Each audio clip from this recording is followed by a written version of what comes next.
If someone were to ask me, Jeremy, what is the cloud? And give it to me in the simplest possible way, one sentence, nothing more. What is the cloud as it relates to IT?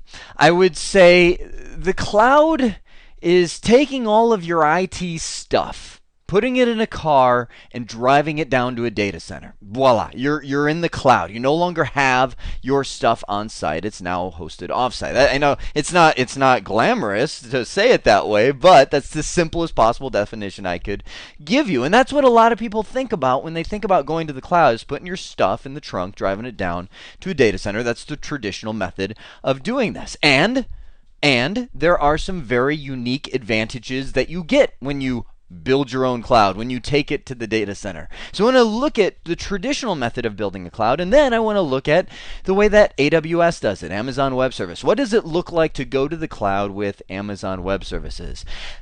Then I want to contrast the two. And I know this is a series, it's all about Amazon Web Service. So of course you're expecting me to be like, well, come on, why would you not use Amazon Web Services? And maybe I will say that. I don't know if I haven't gotten there yet. But what I will say is I really want to give an honest side-by-side comparison. Let's just look at it. Let's look at the traditional way, and let's look at it AWS, and let's just see where the chips fall, right? Finally, I want to wrap up this nugget by looking at a concept you'll hear again and again and again as you hear about Amazon Web Service, and that's horizontal versus vertical scaling. I just want to peel back the mystery beyond that and explain what that means. Well, let's kick it off by taking a look at building a cloud presence yourself, the traditional model. If you want to go to the cloud, first thing that you need to do is pick a data center. Now, there are thousands of data centers all around the world in different shapes and sizes, different advantages and disadvantages. I happen to live in Arizona, which is one of the most populated areas for data centers because we don't have natural disasters outside of a tumbleweed blowing by and it's really hot. But otherwise, it's a wonderful place to live because you're not going to get flooded or earthquake or anything like that. And so people saw that and built a bunch of data centers. This one on the screen is IO Data in Phoenix. Happens to be a data center that I have equipment in. Advantages of it, it's amazing. It's one of those impress your friends. I mean, some people go to the movies. I'm like, hey guys, come with me to the data center. Check this out. It's one of those retinal scans, man traps. Raised floor, thermal cabinets where everything's enclosed and every cabinet is air conditioned. It's just one of those wow when you walk in. But I wasn't always there. I didn't always have my equipment there. I'm not even going to mention the name of the old data center, but it was really cheap.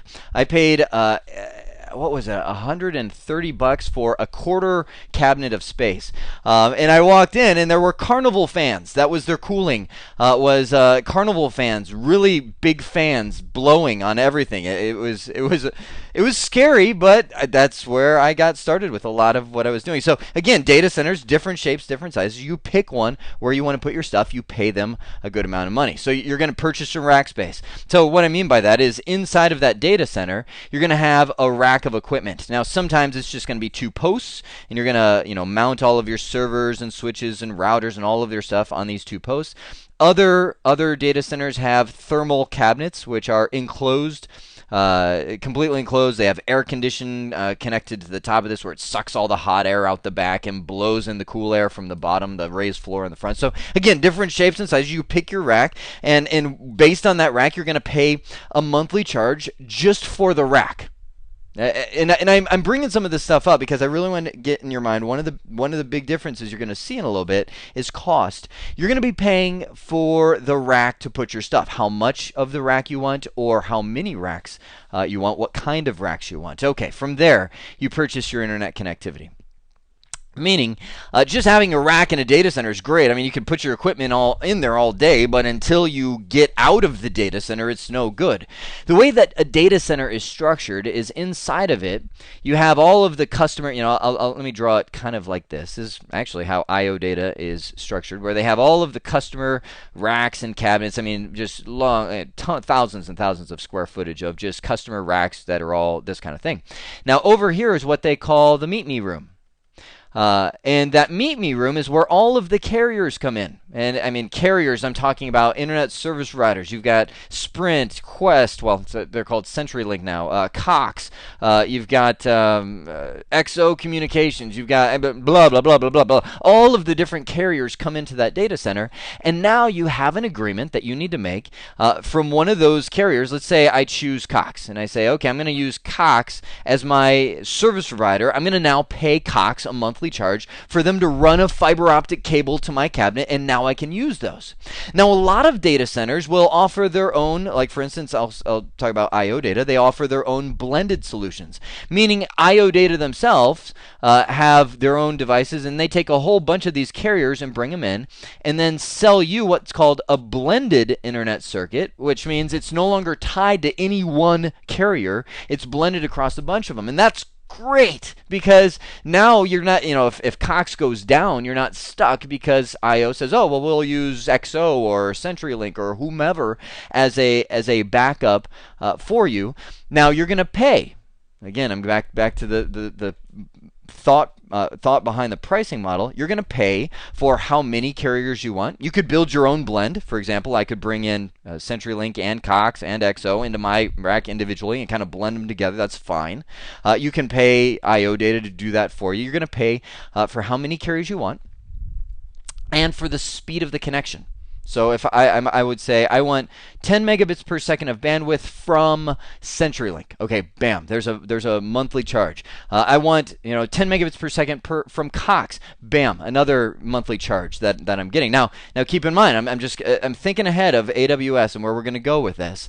It's not like because I have CenturyLink I get a discount on Cox. These are competitors. These are different carriers. So just keep that in mind. Okay. Next, now you've got your rack, you've got your internet connection. Now you install your equipment. So what's that look like? Well, kind of like this right here. You've got the rack. You go, and this is exciting. It's frightening to put your credit card on the line, but you go on whatever website you want and go buy a bunch of really nice gigabit, 10 gigabit, whatever switches. You go buy some firewalls to put in there. You buy the cabling for. I mean, this is your world. You're building a house. You're going buying the cables. You're buying the power supplies. If you want UPS backups, usually the data center provides their own power backup and they guarantee power to a certain level. But some people say, well, I want to go above and beyond. I want to do UPS backups, and at least I need to have remote power to where I can power cycle something remotely. I don't want to have to drive to the data center if a server freezes and I can't reboot it.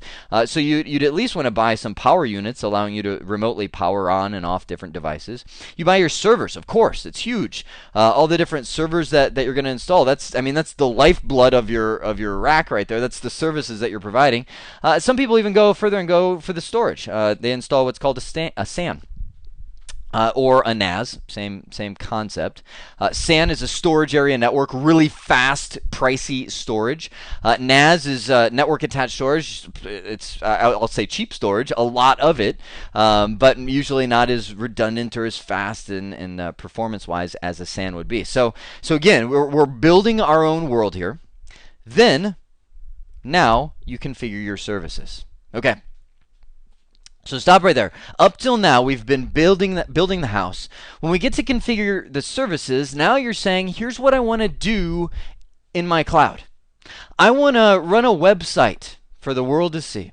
I want to run an FTP server to serve files. I mean, this is who are you? What's your whole point of going to the cloud in the first place? I want to run a terminal server, a remote desktop server, so people can remote desktop in and get a different environment and run applications. I want to run Citrix. I mean, this is what IT service are you planning to provide from the cloud? Maybe you're just moving your business to the cloud and you're like, okay, what does that mean?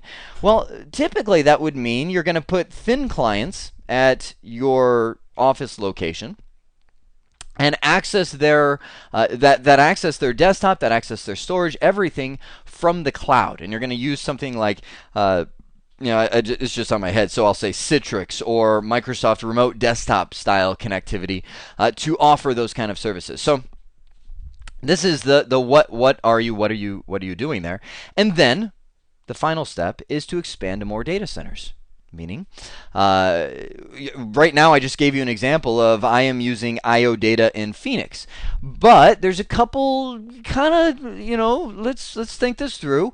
Number one, IO data center in Phoenix is phenomenal. They're one of the few that has 100% uptime SLA. That's amazing. So 100% uptime. So that's great. So IO Data, the CEO there is telling me they are up 100% of the time, and man, I hope he's right. So far he has been. I've been in IO Data for 2 years now, and so far he has been. But man, if something went bad at IO Data, their air conditioner went out. In Arizona, it's 120 degrees in the summer. Boom, that data center is 180. All my servers are shutting down. Everything's frying inside of that data center. That would be a problem. For me, so while I feel good, I signed the agreement with them. They said that it's 100% uptime SLA. As my company grows, I'm going to want a little more assurance. Sure, IO Data is great and they're guaranteeing me that, but that's one company's guarantee. Let's go with another data center. Let's move over to CoreLink data services, and let's add a redundant site there, because while they're guaranteeing me they're up, a guarantee is only as good as that data center that provides it. So if something goes wrong at the data center, I want a backup. So we move to CoreLink and add a backup. So that's the number one reason that we go to multiple data centers, is I want redundancy. I don't want all my eggs in one basket. Second reason I go to multiple data centers is for speed of access. I am at this data center in Arizona. It's probably not going to perform as well from China. If I wanted to run maybe hosted voice over IP services, I want to support phone systems in China. Well, you know what? It's a long way from Arizona to China. There's an ocean between us. And so what I might do is, as I grow and I really see a market in China to provide voice over IP services, I might go to a data center in China and build my own world there, so that I can service the customers in China without having the long delay in their traffic, which is really bad for voice over IP. You get really choppy voice and things like that, lagged audio. I don't want that long delay, so I would go to another region of the world to do this. Now, oh man, I feel like, I've got to say, as I'm talking about this, I feel like I'm setting somebody up. Like if you know Amazon Web Services, if I were hearing me speak, I would be like, oh, okay, this is a setup to come in and say this is how glorious Amazon Web Services are. I'm really not doing that, because I built a traditional model. I'm in IO Data Phoenix, and I love it. It works well. But I want to now talk about this as it's compared to AWS. So how do I do that same thing with Amazon AWS? Well, okay, first off, I've got to get it out there on the table. Saying Amazon AWS is redundant because AWS stands for Amazon Web Services. So I'm really saying Amazon Web Services, but that's okay. Everybody does that. So how do I do the same thing? First thing, there's no truck involved. I'm not driving my equipment anywhere. Oh, stop right there. There's no equipment involved. I'm not going on the web. I'm not buying switches and routers and cabling and servers and all the stuff that we did traditionally. I'm going on the website. And I'm first off going to pick my region. Now, the regions are literally areas of the world. For instance, I can see I've got over here US East 1. I've got, looks like Europe West 1. Just looking at the names, I'm assuming that's where those are located. And these are regions of the world where Amazon owns data centers. Now, I, Jeremy Chara, am in Phoenix, Arizona, so I'm not going to go to Europe because maybe I want it to be close. I want to have really good performance, really fast response times from the closest possible data center. So I would go, for instance, I'm just going to take you right here, Amazon Management Console, and right here, right there, there's the region. By default, I'm in US East. So in the US East region, which is in Virginia, I can see that there are 3 different availability zones, and they are all operating normally. Thank you, Amazon, because they should be. Those availability zones, those are the little white clouds that you see inside of there. Those are literally data centers. They're all independent, kind of separate data centers that are isolated from each other. Well, I say isolated, but meaning they operate independent of each other within that region. So East, that's not my side of the world. That's the other side of the United States. I'm going to go West Coast, and it looks like Amazon has two different ones. One in Oregon, which is great for CBT Nuggets because that's where they are. But I'm closer to California. I'm choosing California, and you'll see it kind of loads and refreshes and goes, okay, well, California is operating normally, and it looks like there are two availability zones there. There are, and let me translate that. There are two independent data centers there. Okay, so I'm sitting there thinking, okay, well, I don't really care. It's not like one is better than the other, and wow, that one is a good facility, and that one's. I mean, they're all kind of created equal in this. So I'm going to pick my region where they're going to be. I'm going to pick my availability zone, and I'm going to provision my server. Again, not buying anything. I'm going into the Amazon management console here and launching an instance, and it says, okay, well, what kind of server you want? And I'm getting into some of the future nuggets I'm going to do on provisioning servers. And I want to run Windows Server 2000 R2 base architecture, or just base installation, just vanilla kind of 2008. So I say, okay, availability zone. Let's choose that data center. US West 1A. These are just identifiers of the data center in California. So I'm going to say, let's go that one. Now, before I go any further, I need to also say, well, how big do I want that server? Now I truly am getting into some of the cross-pollination of that. So this is where I would say, well, I want a really big server. I want an extra large. It's like McDonald's or something like that. I want an extra large server that I can go. So I provision my server. I go through. I choose the operating system. I choose how big I want it, and then I configure my services. That's it. Meaning I'm in the cloud. I'm ready to go within a few minutes of clicking next, finished. Oh, okay. I don't want to dive into let's compare yet, because I'm going to do that. I have a whole slide dedicated to just comparing. I'm just talking about here's how we do it with Amazon. So now I want to emphasize, I'm going in, I'm setting up my remote desktop server, or I'm setting up my website, or my FTP server, or my maybe I want to host my own music streaming service, or whatever you want to. I mean, this is you. What do you want to do? What does your company provide? Maybe it's just to support my internal employees with a database of customers that we use to track. So again, what are you doing? So then, now again, going back to traditional. In the traditional, once we established our services, then as the needs arose, we would start moving to other data centers. Again, buying equipment, moving into other data centers. Here, I would expand to other availability zones. So I would say, okay, well, that's great. Let me get my web browser back up here. That's great. I've launched my server in US West 1A, but I want a little redundancy. I want multiple data centers involved here. So I'm going to launch some additional servers, some redundant servers in US West 1C. Now, we haven't moved beyond the region. We're still in the same area of the world, but now we're in totally independent facilities. So I've got one facility that maybe I started in, and now I've got another facility of servers that I've expanded in. So again, click. I choose the availability zone, and I'm back in my traditional model. There we go.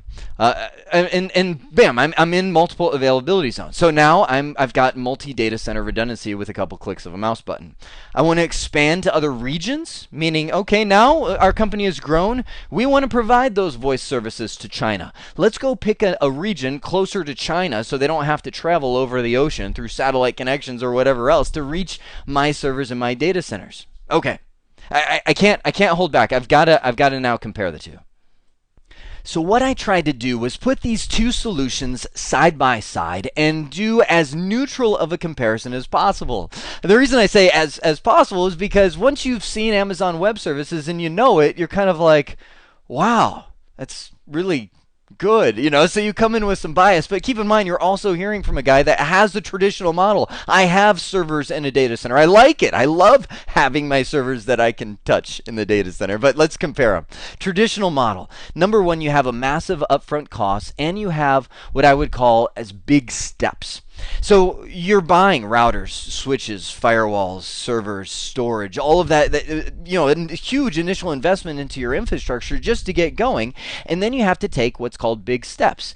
This is straight from Amazon's website, which I thought, wow, what a great visual picture, this is where you get started. You know, your we'll say $40,000 of initial equipment that you're putting in there. Your customers come in, and keep in mind, customers, I'm using that term loosely. That could be your employees. It could be your clients on the web. We're talking service neutral right now. So whoever you're supporting comes in, like, this is pretty good, great. But they tell their friends, you get more of them, or hire more employees, or do more, and they start exceeding your initial investment. So you have this little gap here where the red, that's the customer, exceeds your capacity at the data center, and things start running slow or not responding, and you have outages and things like that. So the red line represents this customer dissatisfaction. They go, oh, hey, this isn't working. Hey, complain. And then you go, okay, well, let's drop another $70,000, get some upgraded servers and storage, and that way we can provide for them. And they go, woohoo! You know, you just blew their expectations away. Probably setting more expectations by doing that. But, you know, it's all great. It's all fast. Wow, thanks, guys. That's amazing. And you go, yeah, great. Go tell your friends. And they tell their friends. And so as the more customers come, you start, you know, you're getting better, you know, to where they're not exceeding. But you know, you reach another point where you go, okay, now we got to add $100,000.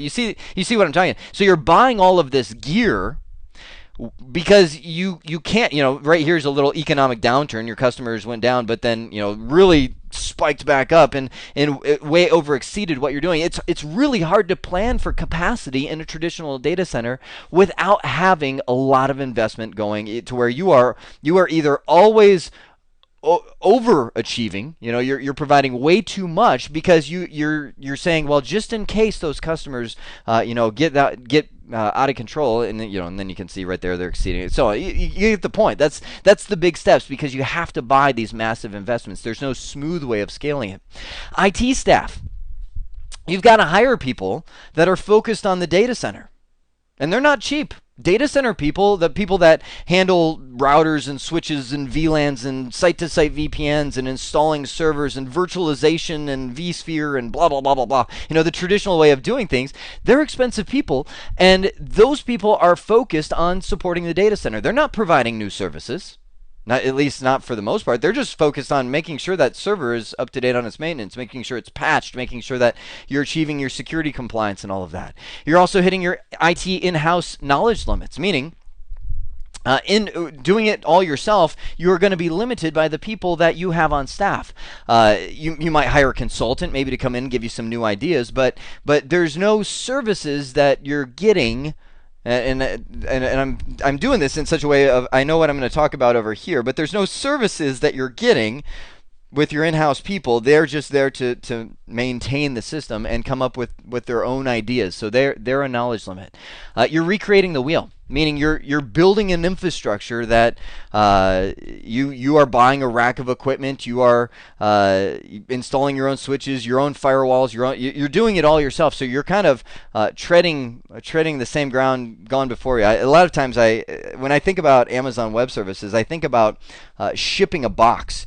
You know, you can either get in your car and drive that box to the destination you want to ship it to yourself, which is great, or you can go and pay somebody $20 or $30 that has already invested in the infrastructure to ship the box for you. You know, they've got the trucks, they've got the staff and personnel to go take that box where it needs to go.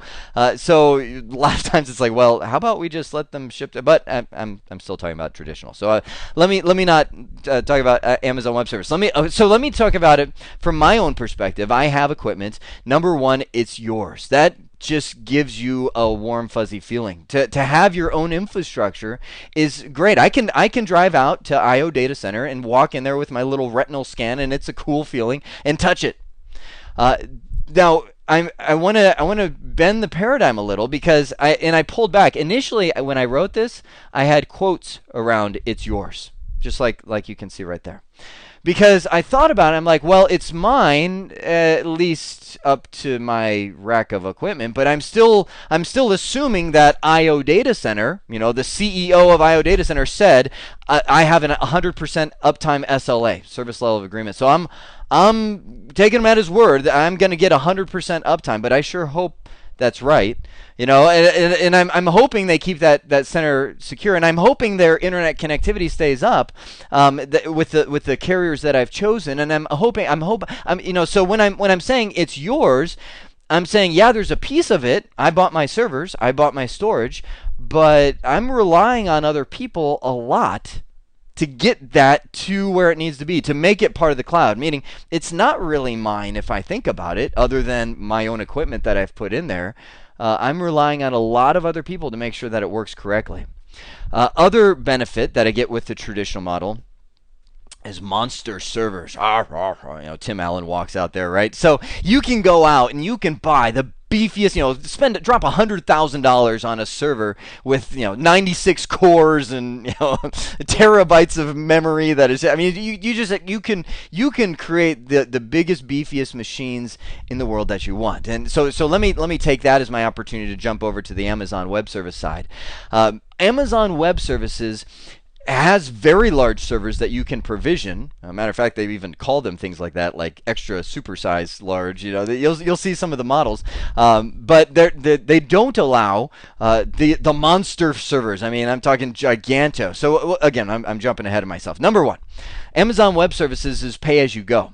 You don't have to drop the $40,000 to get into the data center. You can go to Amazon. Matter of fact, you can sign up for an account and get one free for a year. I think you can run a server in a data center that's limited in its capacity because it's free, but you can then start transitioning that. You can say, okay, let's start free and let's transition to a small server and maybe pay a few cents an hour to keep that small server running. And then you start saying, okay, well, it looks like we're doing well, a good design. Okay, let me add a second server. Let's increase the capacity of those servers. So you can slowly increase it as you go. And here's their model, to where you kind of slowly build up over time as you see your customers coming in. Now you can see no customer satisfaction. Now I know if you're like me, you're skeptical about everything. You're looking at a little graph going, oh, okay, yeah, but come on. Anybody can draw a smooth line and say, see, there's no customer dissatisfaction. But how is that possible? Well, what you can do is you can grow as needed automatically. Meaning, you can set up boundaries with Amazon Web Services that say, okay, when we start to reach capacity, automatically add another server. Amazon, go ahead and power up another server and replicate this model. I'm going to add a little workhorse to handle that. And then, maybe you could even get this granular. You can get this granular. I can say, when my customer load reaches its peak, which is typically at 1 p.m. to 4 p.m., add 3 servers. Blow their expectations away. We're handling it. And then you know what? When 4 p.m. hits, I want you to shut down 1 server per hour, 5 p.m., 6 p.m., 7 p.m., until we're back to our normal quota. So again, you're paying for what you use, and you have multiple pricing models. I'm going to have a whole nugget just on pricing models, but you can use on-demand, which is simple. You can buy down by committing to the service. I mean, there's all kinds of different ways to approach it. This is all considered as Amazon's term. They call it EC2. It stands for elastic computing. Elastic computing means you add more as you need and then take them away as you don't need. It stretches to meet the need. Now, there's a big design change that has to go on in your head. If you're a traditional guy like me, my design is like, okay, I buy a big server. That's what I do. But you really have to think about it in terms of stretching instead of just adding these giant capacities like you do over here. Economy of scale. They are the shipping company, right? Amazon has built this massive infrastructure, and that's really how Amazon came to the model. They have a massive infrastructure because they're within the top 10 websites of the world. They're huge. So they said, well, why don't we just start selling our infrastructure that we've already invested in? Why would you go build it yourself when we've already built it for you? So you also get, this is something I didn't even mention on the other side, immediate security accreditation. Amazon has gone through the work to get things like PCI compliance, like HIPAA compliance, like ISO. I mean, there's all kinds of security standards that if you do it yourself, you have to come in and have an auditor say, okay, you check all these check boxes, government standards, blah, blah, blah. Okay, you are compliant. And then you have to keep up with that compliance. Amazon does that for you. So again, let's make that a reality. You're talking to a customer who's an accounting firm wanting to use your services, and they say, are you PCI compliant? If you're with AWS, you go, yep, we are. I mean, it's not even a thought. If you do it yourself, you're like, oh, yeah, we are, because you had to invest in that. You had to pay for that. Multiple data centers easily. Oh, such a huge benefit here. I am in IO data centers out in Phoenix. It would cost me a fortune to go and create a second or a third or a fourth data center presence. They call them POPs, point of presence. That because I have to invest in the same infrastructure. With Amazon, I just check, go to you just saw it on the previous slide. Go to a different availability zone. Go to a different region. You can spread across with the click of a button. Collaborative innovation. I came up with that myself. I was rather proud to use those two words together. This kind of goes right side by side with the in-house knowledge limits. When you get going with Amazon Web Services, it's like Christmas every month because they send out their newsletter and they're like, oh, by the way, we've added this. I mean, just innovative solutions. We've added Route 53 for DNS. Oh, we just added the ability to load balance over connections that are using our VPN services. I mean, there's all kinds of different innovations that they're coming up with. There's buildings full of people that are working to innovate the cloud presence, and you gain the benefits of that rather than hitting the wall of your own IT people, which I'm not saying that's a wall. You may have great IT people.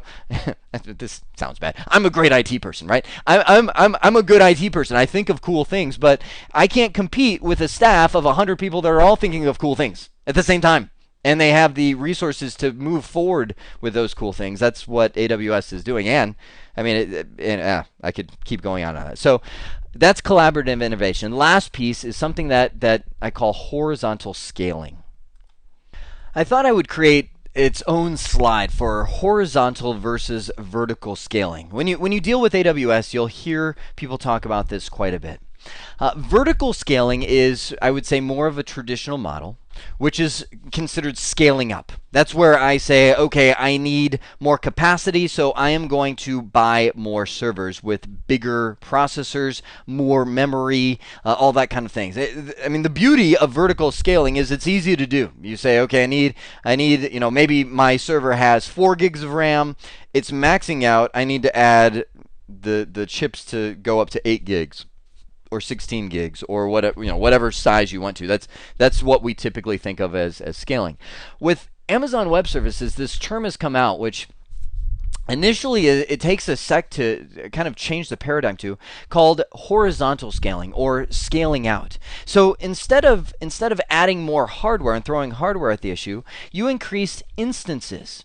So when you deal with Amazon Web Services, everything is virtualized. So behind the scenes, let's look at Amazon's data center, right?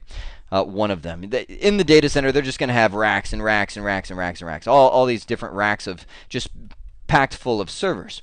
And so what you get, and these are all servers that are in the racks, what you get is the ability to generate servers from those. So I say, okay, I want to create a Amazon Web Services server. You go through the window, next, finish, and poof, you have this virtual server which is supported by any number of actual servers behind the scenes. I mean, there's servers that are handling the storage for that. There's servers that are handling the processors for that. All that kind of stuff. So you have an AMI, or an instance that is generated that you see. That's the result of it. So what you can do to scale is instead of just making that AMI bigger, which you can do, you can add hardware, virtual hardware. You can add more processors, more memory. That's the vertical scaling. What the new model is let's make it wider, scaling out. Let's create more instances that can run on a whim. You can boot them up on a whim and have them working, and then you can shut them down. Now, those instances could be generated from an image behind the scenes that you create. So let me give you an example. Let's say you run a website that is very popular. It's starting to sell laser pointers. Let's just make it up. You came up with a $5 laser pointer that can shoot a laser to the moon. It's so powerful and burn through small pieces of. Now I'm getting into my own fantasies of a cool laser pointer. So it can burn through paper. So you create this website for laser pointers, and all of a sudden you notice that huge. It becomes huge in the United States. So 8 to 5, people are really hammering your websites, ordering laser pointers, configuring custom setups for your laser pointer. You know, I'm trying to make this website more than just buying a laser pointer. So you could have a web server that is the front end. Maybe you started with one and you saw the business happening. You can have it generate a new web server from your same image. The same image that was used to create this web server could generate another one and another one and another one. You start creating these little clone web servers that are all pulling from the same database. You know, the database server behind the scenes where it's storing all of the order information. It's storing all of the facts about your laser pointers and the different models that you sell and all that kind of stuff. So these web servers, instead of being like, you know, the traditional model where that web server has its files on there and all that kind of stuff. Instead, it's just a workhorse that you can bring up these. I'll draw a little horse here. Kind of. You've got these little workhorses. That's really bad. That you can pull up at any point and say, okay, service more laser pointer requests. You know, boot it up, boom, boom, boom. You just bring them up on the whim, and you can even set thresholds to do that. They're all using shared capacity, meaning they're all pulling from that same database. This typically requires planning.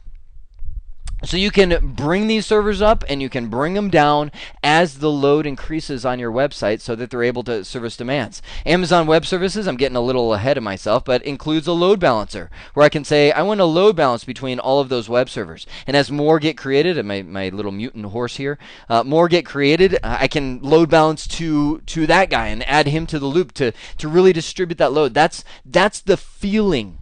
I really want to convey that feeling of what horizontal scaling looks like.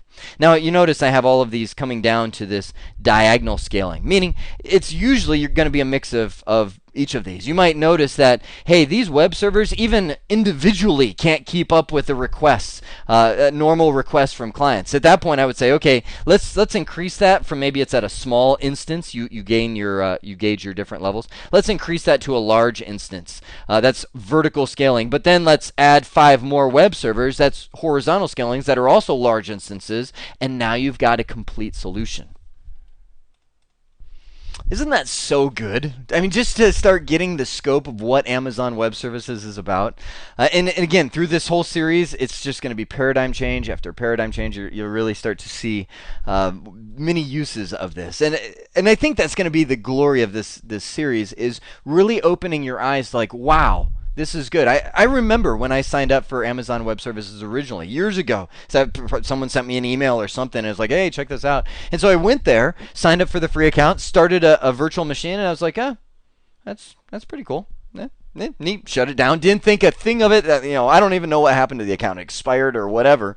Just because I didn't really think of the possibilities. I didn't think of the uses of Amazon Web Services and what it's really capable of. So as we go through this series, that's my hope, is that, sure, let me convey the technical aspects of this. That's going to be a massive part of what we're talking about. How do you do it? But I also just want to keep giving you groundbreaking moment after groundbreaking moment. It's like, wow, I really see how this could be useful to us. Good. All right. Well, what we've seen in this nugget is really the traditional and Amazon Web Services, what those two look like, comparing them side by side, and then that big concept of horizontal, which is more instances, versus vertical, which is more memory and processor scaling. I hope this has been informative for you, and I'd like to thank you for viewing.